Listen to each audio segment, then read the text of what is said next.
Écrire, c'est vivre autrement, c'est respirer l'air impur de l'imaginaire.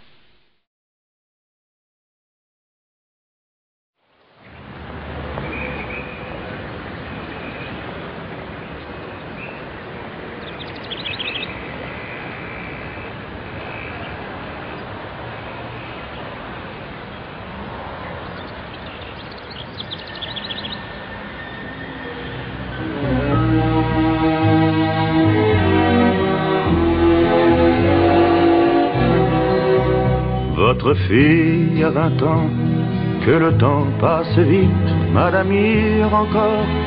Elle était si petite, et ses premiers tourments sont vos premières rides, madame,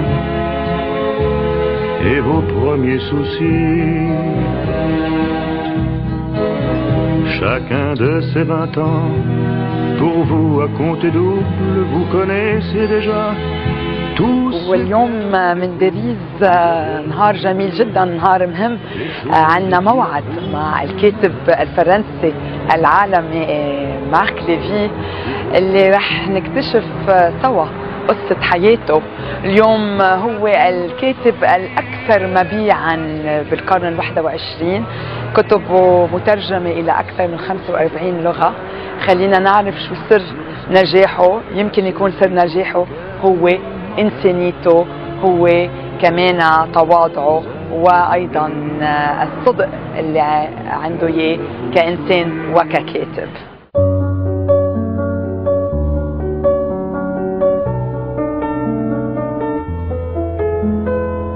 Je t'écris d'un départ d'une valise oubliée.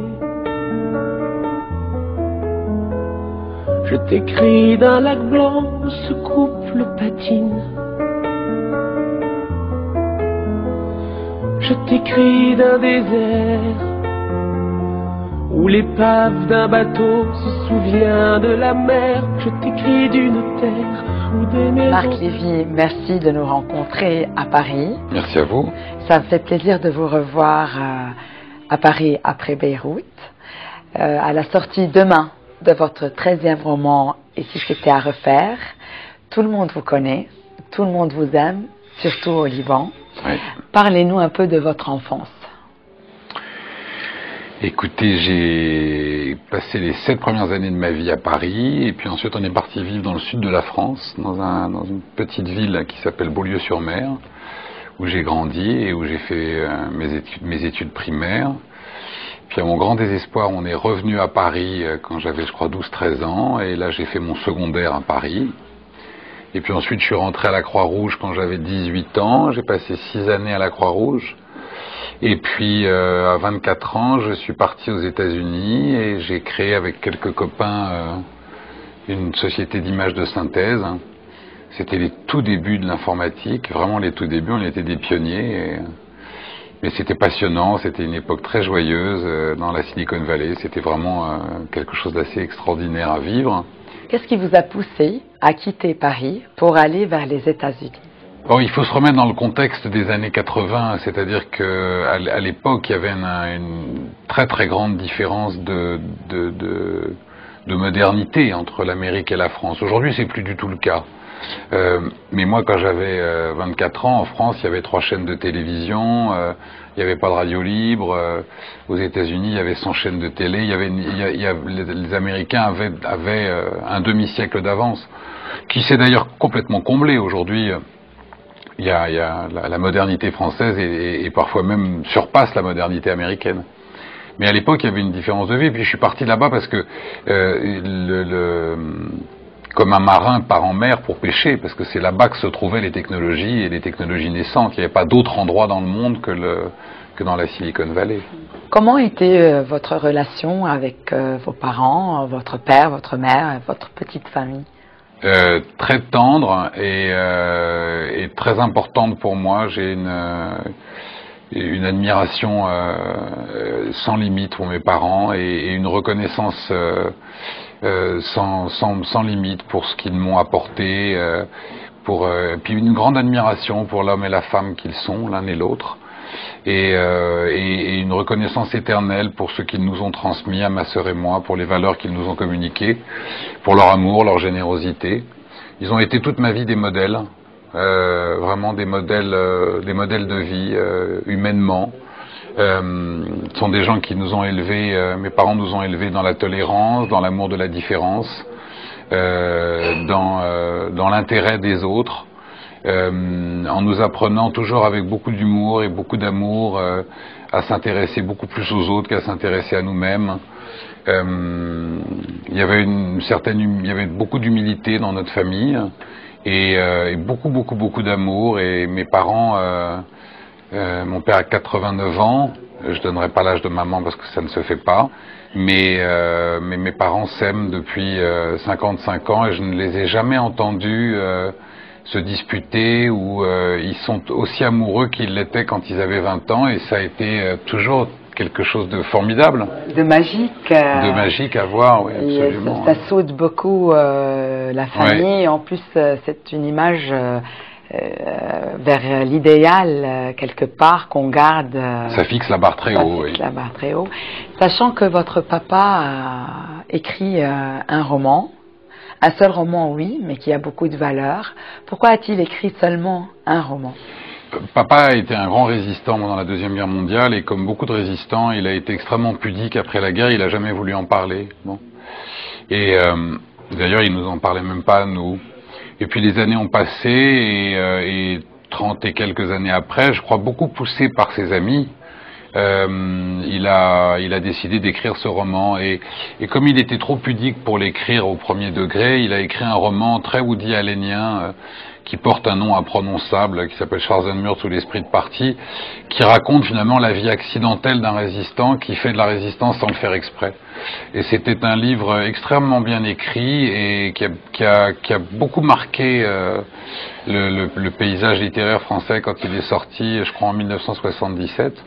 Et c'est un livre dont on me parle encore énormément, et qui est un livre important. Pourquoi est-ce qu'il n'en a pas écrit un deuxième ?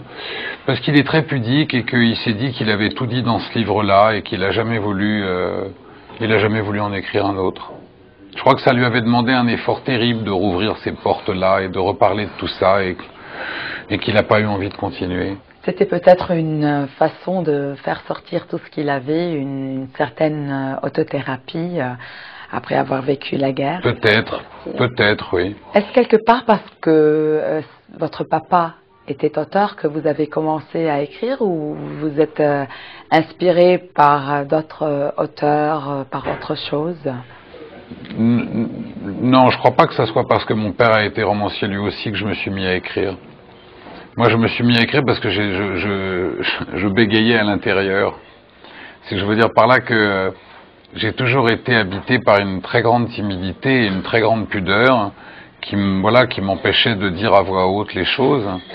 Et l'écriture en cela est une délivrance, parce que l'écriture vous permet finalement de dire à voix basse ce que vous n'arrivez pas à dire à voix haute, à faire dire à des personnages ce que vous-même vous n'êtes pas toujours apte à dire de façon directe. Donc oui, l'écriture s'est imposée comme un besoin de langage, d'expression. Moi, j'avais commencé quand j'avais 8 ans, je me suis mis au piano. Et pendant très très longtemps, le piano a été mon meilleur ami, parce que ce que je disais pas à voix haute, je le disais avec de la musique. Mon premier manuscrit, je l'ai écrit quand j'avais 17 ans. Bon, et je l'ai mis à la poubelle, et je suis très content que ma poubelle l'ait gardé, parce que je pense que c'était très très mauvais. Mais c'était déjà l'expression d'un besoin, qui était le besoin de raconter une histoire, le besoin d'écrire. Et puis après, j'ai été papa très jeune, donc je suis rentré dans la vie active, et il a fallu que je travaille pour nourrir ma famille, et donc j'avais plus du tout le temps. Et j'ai dû attendre d'avoir 35 ans pour pouvoir me remettre à l'écriture.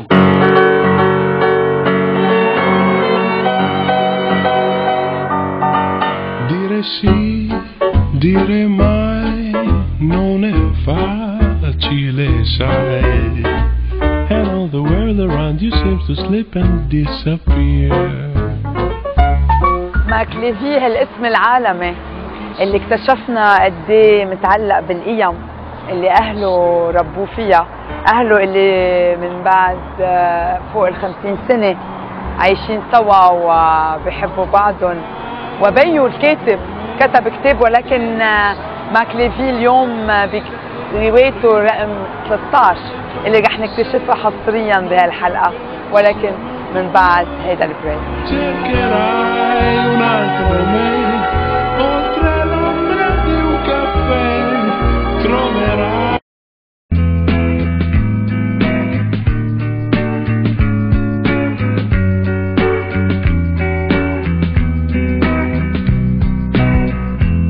Nothing like what I'd like to be.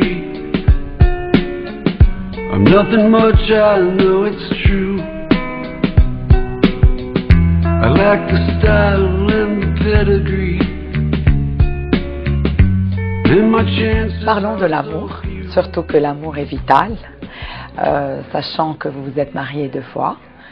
Une fois très jeune, une fois un peu plus tard, et on retrouve l'amour dans tous vos romans, en avant-plan ou en toile de fond.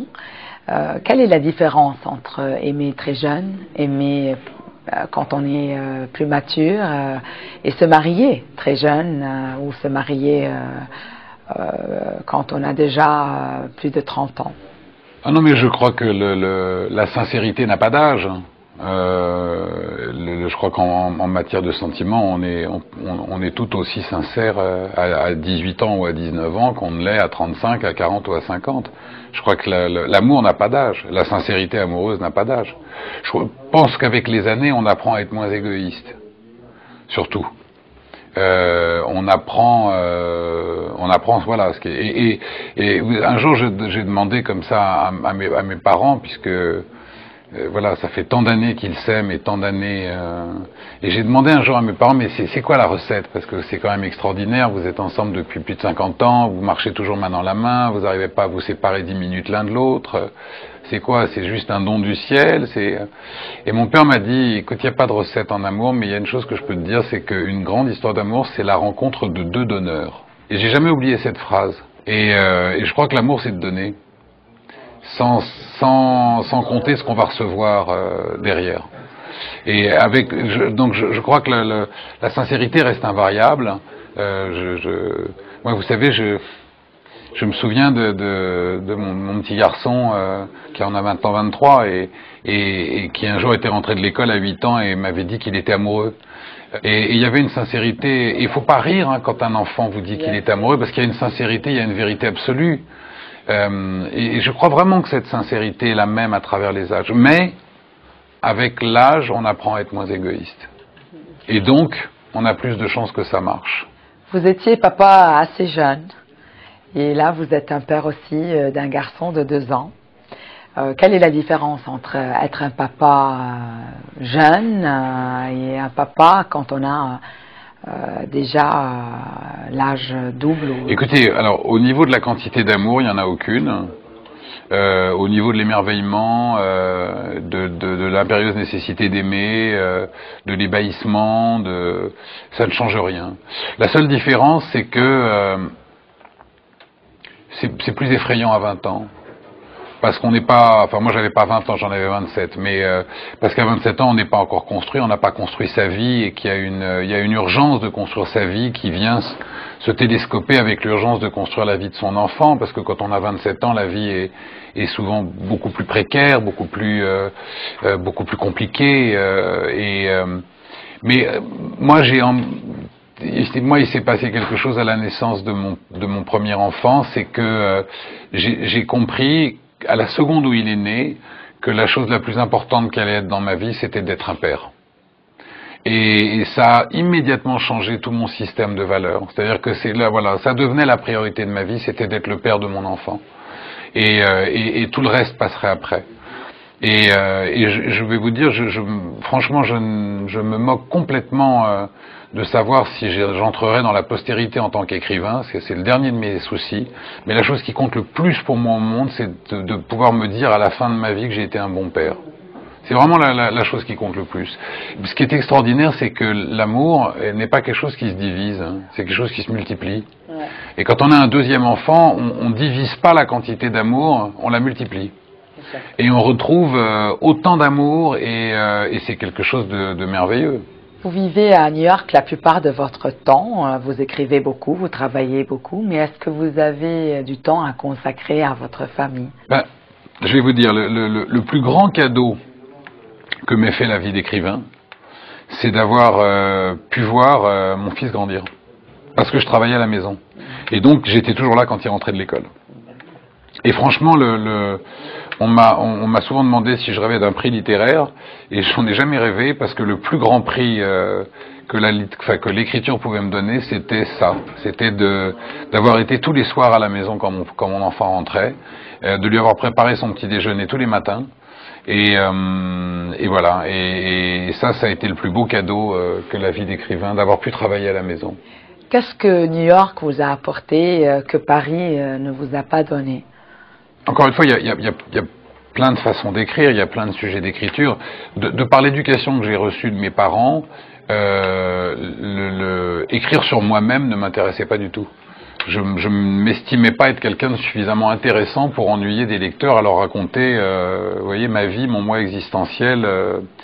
Je me souviens d'une phrase, je crois que c'était de maman, qui m'a dit finalement, qui m'a dit un jour la plus belle bibliothèque du monde et la plus riche bibliothèque du monde, c'est le regard des autres. Et moi, j'ai toujours été absolument fasciné et attiré par la diversité culturelle, par la différence, je vous le disais tout à l'heure, par les autres. Donc très tôt, j'ai commencé à voyager. Avec cet appétit de découvrir d'autres univers que le mien, d'autres cultures que les miennes, d'autres vies que la mienne. Alors New York, il faut dissocier New York de l'Amérique, parce que New York est quelque chose de très particulier. Manhattan est une île où sur un bout de terre cohabitent 163 communautés et ethnies différentes. C'est un brassage de civilisation, de culture, et en même temps il y a une chose très particulière, c'est que dans un monde où les extrémismes font parler beaucoup d'eux, où la violence est omniprésente, où moi il y a une chose qui m'a toujours sidéré dans l'incohérence de l'extrémisme, c'est que finalement la grande majorité des extrémistes se revendiquent de Dieu. Et au nom de Dieu, ils veulent tuer ce que finalement Dieu a créé. C'est-à-dire que Dieu a créé la différence. Donc il y a forcément un mensonge. C'est-à-dire que quelqu'un qui vous dit, moi au nom de Dieu, je vais tuer et détruire tous ceux qui ne me ressemblent pas, est par définition en train de trahir ce Dieu auquel il croit, puisqu'il lui suffit d'ouvrir les yeux pour voir que c'est Dieu qui a décidé de faire qu'on ait tous des couleurs de peau différentes, des couleurs d'yeux, et même des langues et des religions qui chacune exprime à leur façon une foi qui, elle, pourrait être commune. Donc il y a cette incohérence-là. Moi, je crois que le fondement de l'extrémisme, c'est l'ignorance. Pourquoi? Parce que l'homme a peur. Par définition, il a peur. Nous, les Gaulois, on avait peur que le ciel nous tombe sur la tête, et on avait peur de ça parce qu'on était ignorants. Puis le jour où on a su qu'il était bien accroché, on a cessé d'avoir peur. La différence de l'autre, elle engendre toujours cette peur-là. Et il y a deux façons d'agir par rapport à la différence. Soit on en a peur et on cherche à la détruire, en ignorant complètement qu'on va se détruire soi-même, en détruisant sa propre différence. Soit on est passionné, on est intéressé par la différence de l'autre. Pourquoi est-ce que les extrémistes ont tellement peur des femmes ?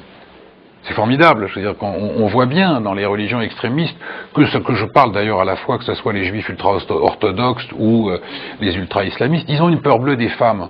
Mais cette peur bleue qu'ils ont des femmes n'est que la manifestation de leur propre peur, de leur propre infériorité. Vous voyez ce que je veux dire? Ouais. Si ces hommes assumaient leur culture, leur intelligence, ils n'auraient aucune raison d'avoir peur des femmes. Donc c'est toujours l'ignorance qui vous fait que vous avez envie de détruire celui qui vous fait peur. Mais si tout à coup vous changez votre point de vue et que vous commencez à vous intéresser à la différence de l'autre, alors c'est extraordinaire parce que vous faites exactement le contraire. Vous vous enrichissez vous-même. Vous vous enrichissez de la différence de l'autre. Moi, je peux vous prendre un exemple très simple et qui va flatter les Libanais. En tant que bon Français, moi j'étais convaincu que nous, les Français, on avait la meilleure cuisine du monde. Jusqu'au jour où je suis arrivé à Beyrouth. Et où là, vous avez découvert la cuisine libanaise. Alors, je peux vous dire qu'une des plus belles rencontres que j'ai faites à Beyrouth, c'est une rencontre avec une femme extraordinaire je vais lui faire un peu de publicité parce qu'elle le mérite, qui fabrique des confitures. C'est les confitures Mimouneh. Oui, Mimouneh. Bon, d'abord, cette femme et son mari sont des êtres d'une intelligence, d'une délicatesse, d'une générosité qui m'a absolument bouleversé. Et puis, elle est arrivée et elle m'a offert un pot de confiture à la rose de chez elle. Je crois que c'est une des choses les plus délicates que j'ai goûtées de ma vie. Bon. Bah aujourd'hui, quand j'ai des copains français qui me disent on fait la meilleure cuisine du monde, je lui dis tu sais quoi, tu vas goûter un pot de confiture à la rose de chez Mimouneh et ça va te rendre un peu plus humble. Donc vous avez découvert à New York un milieu plutôt cosmopolite. Oui, alors dans le mot cosmopolite, il y a un petit snobisme, vous voyez, un côté un peu mondain. À New York, c'est beaucoup plus profond que ça. C'est-à-dire que il y a une particularité à New York, qui est d'ailleurs très très différente de la vision de l'intégration à la française. En France, l'intégration consiste à accepter de se fondre dans un moule républicain, en gros. À New York, c'est très différent.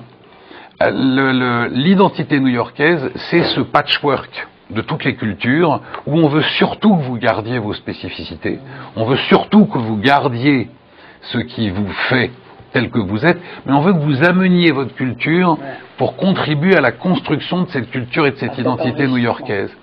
Je vais vous donner un exemple. Si vous dites à un Parisien avec un accent libanais que vous êtes parisienne, il va sourire. Mais vous pouvez dire à un New-Yorkais que vous êtes New-Yorkais avec un accent français et il vous croit. Vous voyez ce que je veux dire? Parce qu'à partir du moment où vous vivez là-bas et où vous contribuez à la société, vous êtes New-Yorkais. Donc c'est mieux, on se sent mieux, c'est l'ouverture vers les autres, surtout vous, qui avez vécu des valeurs. Oui, c'est pas tant de se sentir mieux, c'est surtout que ça me passionne. C'est-à-dire que j'ai l'impression tout à coup d'avoir accès à... C'est comme si vous rentriez dans une bibliothèque où il y a des livres dans toutes les langues et tout à coup vous savez les lire. Vous voyez, c'est exactement ça. Et c'est parce qu'il y a tout à coup cette langue transversale où chacun parle avec son accent, mais où chacun partage. Et donc c'est pour moi une source d'enrichissement culturel extraordinaire.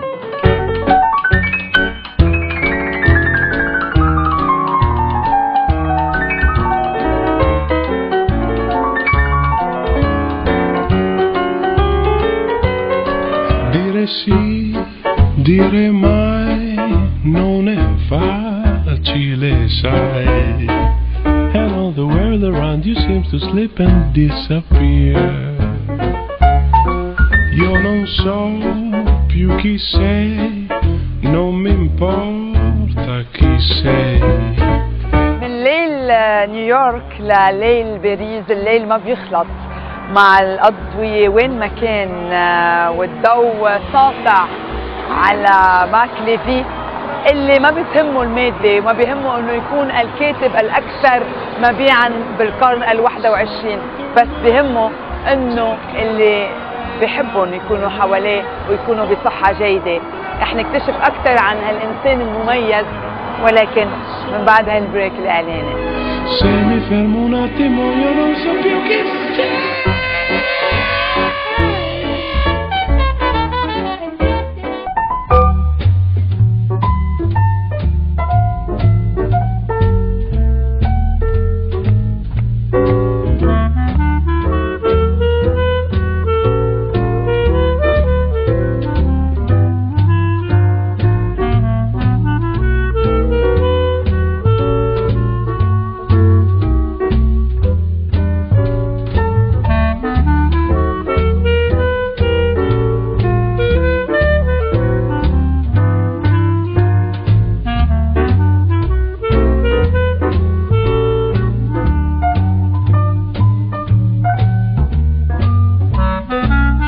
Votre 13e roman, on remarque dans tous vos livres, il y a un certain rôle de Lazare, un destin qui joue des tours.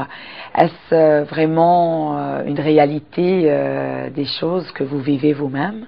Mon premier éditeur m'avait dit, dans le premier roman d'un écrivain sont contenus tous les livres qu'il écrira ensuite. Je pense qu'il avait raison. Il avait probablement raison. Je crois que moi, j'aime trop la liberté pour m'être enfermé dans un genre ou dans un registre. J'aurais pas pu écrire, par exemple, 10 romans avec le même personnage qui reviennent à chaque fois, ou d'écrire des romans qui ne soient que des romans d'amour, que des romans policiers. Je trouve que l'écriture est un tel territoire de liberté que ce qui m'a toujours passionné, c'est justement de prendre ce risque à chaque roman de changer de registre. Mais en même temps, on a une voix qui vous est propre et il ne faut pas trahir cette voix-là. Moi, ce qui m'intéresse, le point commun à chaque roman, c'est d'avoir à chaque fois mis des personnages dans une situation qui les dépasse, dans une situation qui est plus importante qu'eux-mêmes. Et de contraindre ces personnages à traverser cette épreuve. Et au moment où ces personnages traversent cette épreuve, s'ouvre chez eux une faille qui me permet à moi, en tant qu'écrivain, de raconter leur part d'humanité. Et de la même façon qu'un photographe choisit son éclairage, de la même façon qu'un peintre choisit l'éclairage dans sa toile, de la même façon qu'un sculpteur choisit un mouvement dans sa sculpture, moi, j'ai toujours choisi le moment d'écriture où je peux éclairer la part d'humanité d'un personnage. Parce que c'est ça qui m'intéresse le plus. Je trouve que c'est ce qu'il y a de plus beau à partager.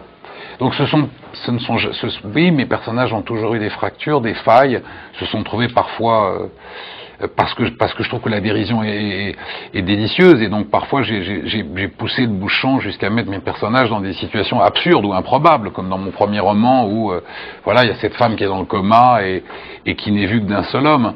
Mais si vous prenez la thématique de ce premier roman, par exemple, c'était pas du tout pour faire un livre sur le coma, c'était d'ailleurs pas du tout un livre surnaturel. Ce qui m'intéressait dans l'idée de cette femme qui était dans le coma et qu'un seul homme ne voyait plus, enfin, il était seul à voir, c'était de faire le parallèle avec la solitude urbaine et le fait qu'on arrive à vivre au milieu de millions de gens en se sentant totalement invisible, jusqu'à ce que quelqu'un pose un regard sur vous et vous voit vraiment. C'est symbolique. Voilà, c'est ce que je me suis amusé ou intéressé à faire dans chacun de mes romans. Si c'était à refaire, et votre dernier roman qui sort demain, donc, vous avez déjà vendu plus de 24 millions de livres, d'exemplaires dans le monde. Vous êtes traduit dans plus de 45 langues. Vous avez des millions de fans de partout. Racontez-nous un peu cette histoire qui a l'air fascinante. C'est l'histoire d'un journaliste reporter au New York Times qui a un parcours, ce qu'on appelle en France de gueule cassée. C'est-à-dire que c'est un type qui arrive de la banlieue, il a démarré au bas de l'échelle et il a beaucoup picolé dans sa vie. Et il est arrivé à un moment de sa vie où il est ce qu'il rêvait d'être, c'est-à-dire journaliste reporter. Et un matin, il court le long de la Hudson River et il est assassiné. Et il se voit mourir. Et juste après être mort, il se réveille, et il se réveille 2 mois avant son assassinat. Et il a 2 mois devant lui, pas seulement pour trouver celui qu'il a assassiné, mais pour comprendre pourquoi. Et pour essayer de comprendre ce qu'il a pu faire dans sa vie pour que quelqu'un ait envie de le tuer. Et c'est finalement la façon dont cet homme va revisiter les 2 derniers mois de sa vie, sa rédemption, le regard qu'il va porter sur les 2 derniers mois de sa vie, mêlé à une intrigue policière et journalistique qui va l'amener à faire un zoom sur sa propre existence, à sa relation avec les autres, pour essayer de comprendre qu'est-ce qu'il a raté dans sa vie. Parce que quand il commence la liste de ceux qui pourraient le vouloir mort, il se rend compte qu'il y a au moins 8 personnes dans sa vie qui pourraient le vouloir mort. Et l'idée qu'il y ait 8 personnes qui puissent vouloir le tuer, lui fait se dire « qu'est-ce que j'ai raté dans ma vie ?» Ça a l'air intéressant, en tout cas, n'est-ce pas, le désir de chaque personne de vouloir connaître ou de mettre une mise en point de sa vie avant sa mort. Oui, en tout cas c'est une question qu'on peut être tous amenés à se poser à un moment donné. Et puis c'est très philosophique quelque part aussi, à part le côté suspense, le côté recherche. Mais j'ai toujours trouvé ça plus humble et plus doux de partager des questions plutôt que de prétendre avoir des réponses. Vous avez écrit donc beaucoup de romans. Tous sont différents l'un de l'autre. Où puisez-vous toute votre inspiration? Est-ce l'imagination? Vous savez, je crois que le métier d'écrivain, c'est un métier où il faut aimer beaucoup plus écouter que parler, et beaucoup plus regarder que montrer. Et l'imagination, elle est nourrie par les petites choses de la vie et par l'envie d'écouter les autres, par l'envie de les regarder, par l'envie de s'intéresser aux petits détails, par l'envie de décrypter chez un être humain, voilà, pourquoi ça, pourquoi ceci. Et moi, c'est quelque chose qui me passionne parce que j'ai toujours été passionné par les autres. Donc l'imagination, elle est nourrie de cela. Là, il y a eu beaucoup de choses qui ont donné naissance à l'idée de ce roman. Et il y a d'abord le fait d'avoir découvert dans un documentaire le parcours d'un journaliste du New York Times qui a vraiment existé, qui m'avait passionné. Justement parce que c'était un ancien alcoolique et qu'il y avait une espèce de rédemption et d'humanité incroyable chez cet homme qui m'avait beaucoup touché. Bon, et puis il y a ce dont parle le roman, parce que le roman aborde aussi deux éléments de l'histoire, dans l'histoire, qui sont une chose qui s'est passée en Chine où des enfants ont été volés à leur famille pour être placés de force dans des orphelinats et ensuite réintroduits dans des circuits légaux d'adoption. Et encore une fois, le New York Times a révélé cela et ça a plongé des milliers de familles américaines dans un drame cornélien, parce que des familles américaines se sont rendues compte que les enfants qu'elles avaient adoptés et qu'elles aimaient depuis des années avaient probablement été volés à leurs parents. Vous imaginez le conflit intérieur. Le conflit intérieur, qu'est-ce qu'on fait? Vous voyez, qu'est-ce qu'on fait? On s'arrache le cœur et on rend cet enfant à ses parents, ou on l'élève dans le mensonge en sachant qu'il finira par savoir puisqu'on sait nous-mêmes. Voilà, il y a un passage du livre qui parle de la dictature argentine, parce que c'est quelque chose qui m'intéressait énormément par rapport à la fragilité de nos propres démocraties. Et voilà, et donc c'est une agglomération de plein de choses de la vie qui fait que tout à coup la mécanique de l'imaginaire se met en marche et va, avec ces différentes pièces de puzzle, composer une histoire. Vous parliez de dictature, j'aimerais bien avoir votre avis sur tout ce qui se passe dans le monde arabe, toutes ces révolutions contre les dictateurs. Est-ce que vous y croyez, vous qui avez vécu dans une famille qui vous a inculqué toutes les valeurs possibles? C'est un grand espoir. Je vous le cache pas que pour moi c'est un grand espoir. Il y a eu deux moments très forts historiquement dans ma vie. Il y a eu 1989, la chute du mur de Berlin, parce que finalement c'était la vraie fin de la Deuxième Guerre mondiale.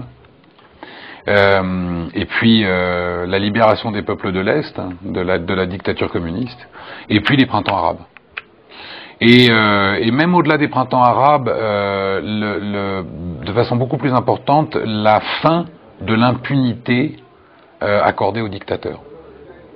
C'est-à-dire au travers de la libération des peuples, en même temps la chute, la mort ou la condamnation de ces dictateurs qui torturent des femmes, qui torturent des enfants, qui font souffrir des populations finalement pour leur seul enrichissement personnel.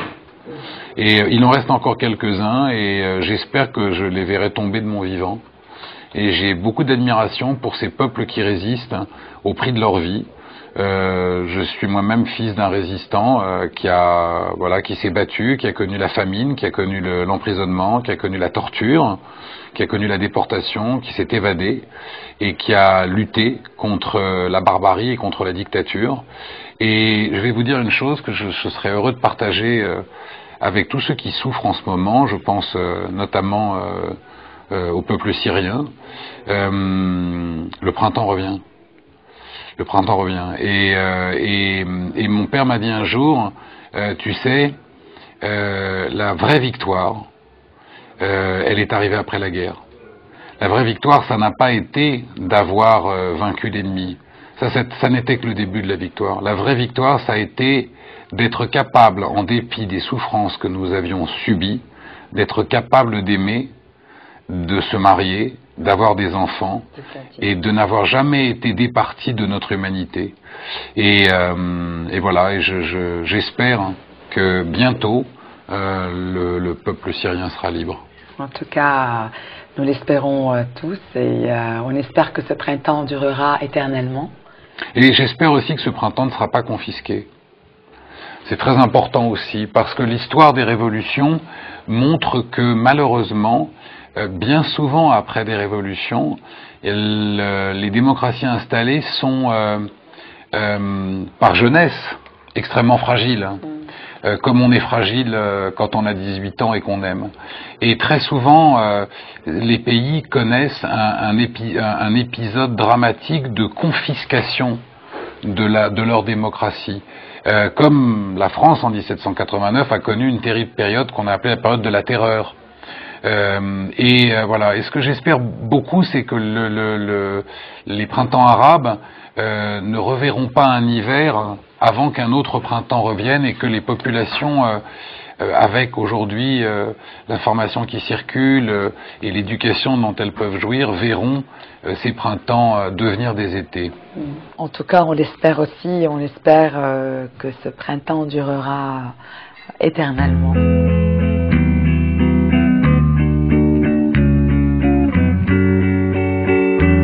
وراني توريف اللي عم بتلمع كلها سوا فرحانة بوصولنا لباريس وبمقابلتنا المميزة مع مارك ليفي.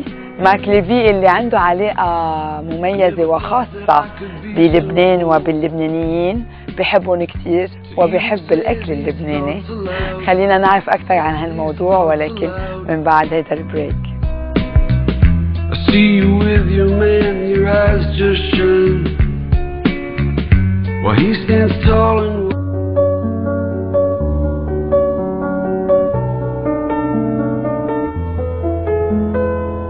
Je t'écris d'un désert où l'épave d'un bateau se souvient de la mer. Je t'écris d'une terre où des maisons s'écroulent. Je sais que vous aimez beaucoup le Liban, vous l'avez déjà visité 2 fois. Est-ce que ce pays vous a marqué, vous avez quelque chose à dire au peuple libanais? Moi, c'est un peuple qui m'a toujours marqué par sa générosité. Il faut vous dire que quand j'étais à l'école, mon copain de classe était libanais. Donc voilà. Donc j'entendais beaucoup parler du Liban et il en parlait émerveillé et voilà, et avec un... Donc j'ai connu entre guillemets le Liban très jeune. Et puis quand je suis arrivé à Beyrouth la première fois, ça a été un émerveillement parce que c'est voilà, en fait il y a cette similitude avec New York, c'est-à-dire de cette diversité et en même temps il y a une générosité et une joie de vivre et puis il y a une phrase que j'adore au Liban que je reprends tout le temps à la maison, c'est pas grave. Et je trouve ça magnifique, je trouve que cette phrase c'est pas grave. Je rêverais un jour d'écrire un roman qui s'appellerait C'est pas grave. Bien sûr, vous serez inspiré par le Liban. Ah mais complètement, complètement. C'est-à-dire que vous voyez, par rapport souvent à cette noirceur européenne et je me disais souvent à des amis, mais c'est extraordinaire parce que on a eu, je parle du Liban il y a quelques années où la vie n'était pas facile tous les jours, loin s'en faut, et nous, en Europe, on était quand même extrêmement privilégiés de tout. Et là, en France, tout était toujours grave. Vous voyez, tout était toujours dramatique. Le moindre problème devenait grave. Et à côté de ça, j'arrivais de Beyrouth, et voilà. Et les gens au Liban, avec un sourire et une générosité, vous disaient c'est pas grave. et voilà, j'ai souvent dit à des copains français, je te jure, c'est pas grave. Oh, donc c'est bien, on a pu vous apprendre ah oui, vraiment, quand même, très belle leçon de vie. Petite chose aussi. Où vous voyez-vous dans l'avenir et qu'est-ce que vous espérez? Écoutez, moi ce qui me préoccupe le plus pour l'avenir, c'est que ceux que j'aime soient en bonne santé et heureux. Et moi je ne suis que voilà, et je ne veux être que l'humble serviteur de ce bonheur-là. Donc peu importe où je serai dans quelques années, du moment que ceux que j'aime sont en bonne santé et heureux de leur vie. Donc vous n'avez aucune importance pour tout ce qui est matériel, pour votre célébrité, ah non, ça m'est complètement égal. Vos copies de livres vendues par millions. Non, parce que ce qui compte, c'est pas ça. Ce qui compte pour moi, c'est bien sûr que je suis à mon 13e roman et j'espère en écrire 20 autres. Mais ce qui est le plus important pour moi, c'est pas de savoir si le 20e se vendra aussi bien que le 3e. Ce qui est important pour moi, c'est de savoir si j'écrirai le 20. Le plus important pour moi, c'est d'écrire le 20e avec la même sincérité que j'ai écrit le 1er, le 2e, le 3e, etc., etc. L'écriture, comme tous les métiers, moi je suis pas né génial. Mais ça, je l'ai su tout de suite. Hein. Alors bon, c'est vrai qu'il y a bon, vous en avez quelques-uns comme ça qui sont très enquiquinants, qui naissent comme des Mozart. Mais c'est pas parce qu'il y a Mozart que nous, on n'a pas le droit de chanter sous la douche. Vous voyez, sinon, ce serait quand même malheureux. Tout le monde n'est pas les Beatles. Vous voyez, bon, mais heureusement, il y a d'autres chanteurs qui tentent leur chance. Quand on n'est pas génial, on a une solution pour s'en sortir, c'est de travailler beaucoup. Alors moi, j'ai su tout de suite que j'étais pas génial, et donc, je me suis mis à bosser. Avec toujours une chose en tête, d'avoir la lucidité, d'être conscient des erreurs commises dans le travail précédent, la volonté de travailler pour ne pas les commettre à nouveau, et l'humilité de savoir que j'allais en commettre de nouvelles dont j'ignore tout. Et ce qui rend ce métier passionnant, c'est cette envie à chaque livre d'apprendre à mieux écrire, d'apprendre à mieux raconter une histoire. Donc si je reste fidèle à ça dans 20 ans, peu importe qu'il y ait 5 lecteurs ou 5 millions, ce qui est important, c'est l'honnêteté de son travail, comme n'importe quel artisan. Je crois que c'est un poète africain, j'espère que je ne me trompe pas, mais qui a dit cette phrase qui est très belle, je trouve, qui a dit « Celui qui croit en un Dieu qu'il ne verra jamais et qui ne veut pas croire en l'homme qu'il côtoie tous les jours, se trompe forcément quelque part. » En tout cas, vous êtes un homme avec beaucoup de valeurs, inculquées par votre famille, et bravo. Bravo pour tout ce que vous avez fait, pour tout ce que vous allez faire encore. Vous avez réussi beaucoup de choses et on est dérouté par la confiance que vous avez en vous et surtout en les autres. On a de la chance de vous connaître personnellement. Vous avez des millions de fans, mais c'est dommage qu'ils ne vous connaissent pas c'est très gentil. Vous me gênez, vous me touchez beaucoup. On a encore, bien sûr, à découvrir beaucoup de choses. Merci encore une fois, Marc Lévy. Merci à vous. Cette belle rencontre et j'espère bientôt à Beyrouth. Mais j'espère aussi, ma gourmandise m'appelle à venir le plus vite possible. Vous êtes bien. Merci. شو فينا نقول من بعد هاللقاء مع رجل عظيم بتواضعه ببساطة أفكاره وخاصة بالقيم اللي قدر يورثها من أهله اللي لهم فوق 50 سنة متزوجين وبيحبوا بعضهم الربي بهالفكرة عن الحب بهالفكرة عن الحياة واليوم بكتابه رقم 13 اللي رح يصدر بكرة كمان رح يكون أكثر مبيعا بالعالم اليوم مارك ليفي إنسان عظيم إنسان متواضع إنسان أهم شيء أنه بحب يتعرف على الآخرين واليوم بهالحلقة بنكون كمان تعلمنا أنه العظمة منا مادية العظمة هي روحية العظمة هي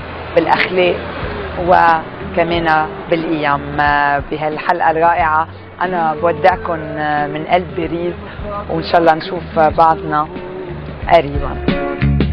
To even say these thoughts aloud,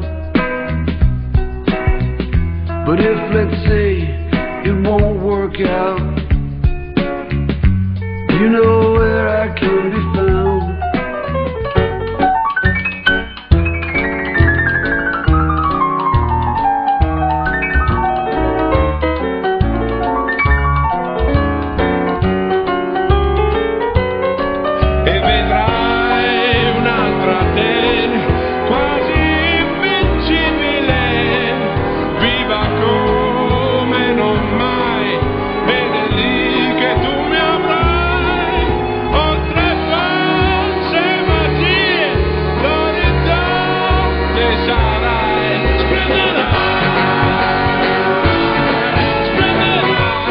Souhaitez revoir cette émission et pour plus d'infos, visitez notre site internet www.mtv.com.lb.